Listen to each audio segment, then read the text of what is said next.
Why are you doing this? This is Censor Story. This is Tiananmen, specifically 1989. After Tiananmen, China became more cautious. At that time, Deng Xiaoping was pursuing a policy of never standing out and quietly building up strength. He used to say they shouldn't stand out for 100 years, but after Xi Jinping took power, everything changed. After President Xi Jinping came to power, China formed a bloc to counter the United States, and today China continues its rivalry and competition with the United States. Let's go back to Tiananmen Square. Victory Day on September 3rd, 2025 was more than a ceremony. It marked the start of an anti-Western alliance. Today, let's take a look at this topic. Let's get started right away. On China's Victory Day, Chairman Xi Jinping stood between Kim Jong-un and President Putin. Kim Jong-un stood to the left, President Putin to the right. With this, China clearly demonstrated to both domestic and international audiences a new anti-American, anti-Western alliance centered around the leaders of North Korea, China, and Russia, and declared a strong message that a stronger China will lead a new world order. At Victory Day, President Xi Jinping showed closeness by patting President Putin and Kim Jong-un, while Kim joined the conversation, resulting in a three-way discussion. A total of 26 heads of state, mostly from authoritarian countries, attended Victory Day. They all watched the Chinese military parade together from the Tiananmen Gate. This Victory Day was especially meaningful. This is the first time in 66 years that North Korea, China, and Russia's leaders have met together. 66 years have passed since Kim Il-sung, Mao Zedong, and Nikita Khrushchev attended China's 10th anniversary military parade in 1959.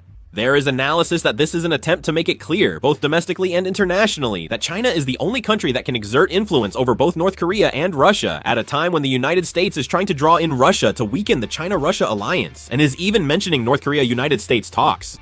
In fact, this Victory Day military parade was not just a simple military parade. China used the event to send a clear message worldwide, especially to the United States. It was a declaration that they would move beyond the United States' centered unipolar system to a multipolar system. President Xi Jinping had already sent a signal just before the parade. It was the Shanghai Cooperation Organization Summit. At this multilateral forum led by China and Russia, Xi Jinping made remarks that directly challenged the United States' unipolar hegemony. He said we would build a new international order together, and this was more than just diplomatic rhetoric. Right after that, the Victory Day military parade held at Tiananmen Square in Beijing became the stage that visually demonstrated that declaration. This military parade was basically a launch event for an anti-American united front disguised as a display. Just by looking at whom Xi Jinping invited, the meaning becomes clear.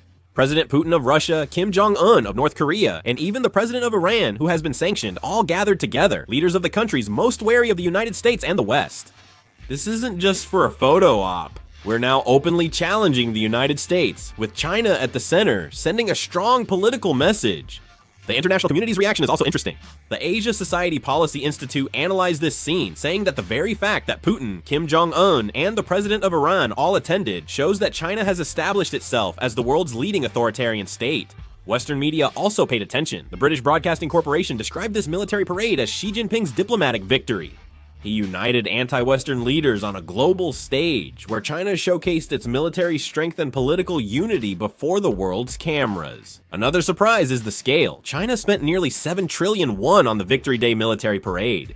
If it were just a show-off event, there'd be no reason to spend so much. This event wasn't about money, but a strategic move to display power, Gigakai. All things considered, this Victory Day event can be seen as a declaration, officially announcing to both domestic and international audiences that China is directly targeting the United States and is determined to lead a new international order. This Victory Day military parade lasted about 70 minutes. It was truly the ultimate scene of a military parade. What stood out the most was the unveiling of new weapons. Through this parade, China showcased a large number of its latest weapon systems that had previously been shrouded in secrecy. Various ballistic missiles and large unmanned vessels were showcased, surprising the world. We should focus on their missile capabilities.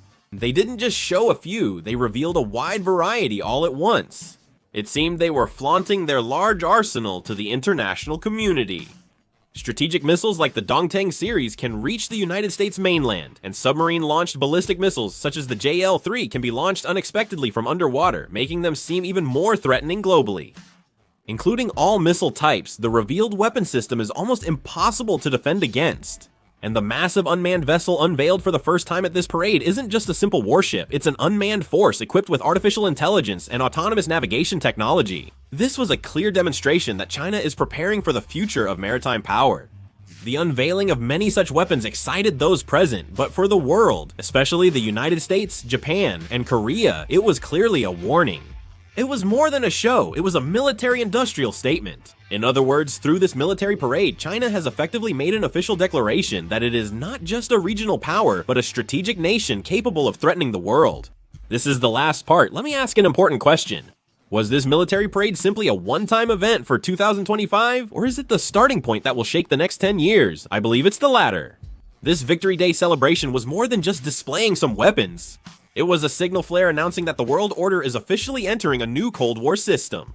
Honestly, I think the new Cold War really started in earnest with the Ukraine war in 2022. This Victory Day highlights a clear power structure, an authoritarian system led by China, and a free world led by the United States. Of course, the characteristics of the new Cold War can't be divided strictly along ideological lines, but this Victory Day event clearly showed an anti-Western alliance. From now on, the conflict between the United States and China is bound to intensify. That's because the competition between the two countries isn't just about military power. They're clashing in every aspect: economy, technology, diplomacy, and even culture and information. For example, the semiconductor war, artificial intelligence dominance, and energy supply chain competition are now realities, with military tensions also becoming more open. Over the next decade, the world will likely split into United States and China blocs, making neutrality harder for many countries. European nations must align with the United States, while Russia, North Korea, and Iran will join the Chinese bloc. The issue affects countries in between, such as Korea, Japan, and Southeast Asia. Countries like ours must balance between major powers and face increased security burdens as the arms race accelerates.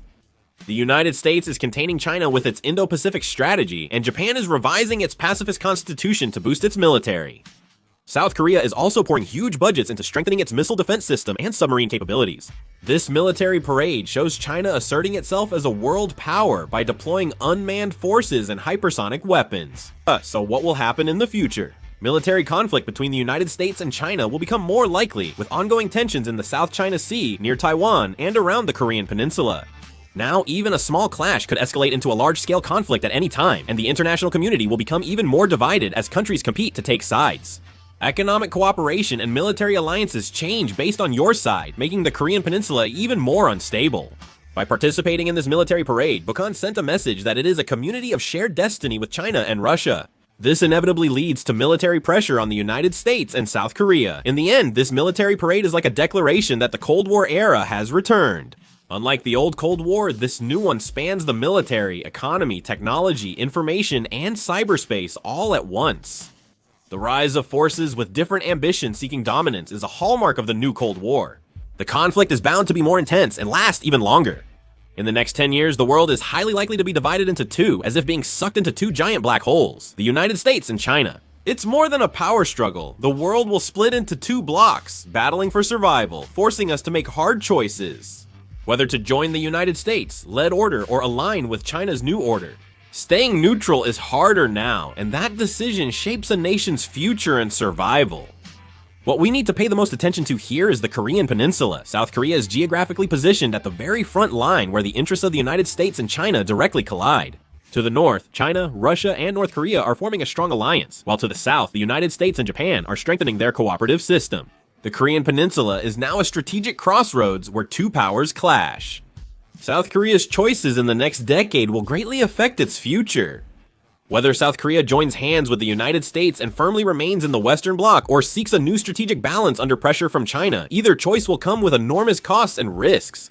We must remember the Korean Peninsula isn't just a small country's issue, but could be crucial in determining victory or defeat as the world order divides. We've done well so far and we'll keep it up. I hope we make wise choices. What do you think of China's Victory Day celebration?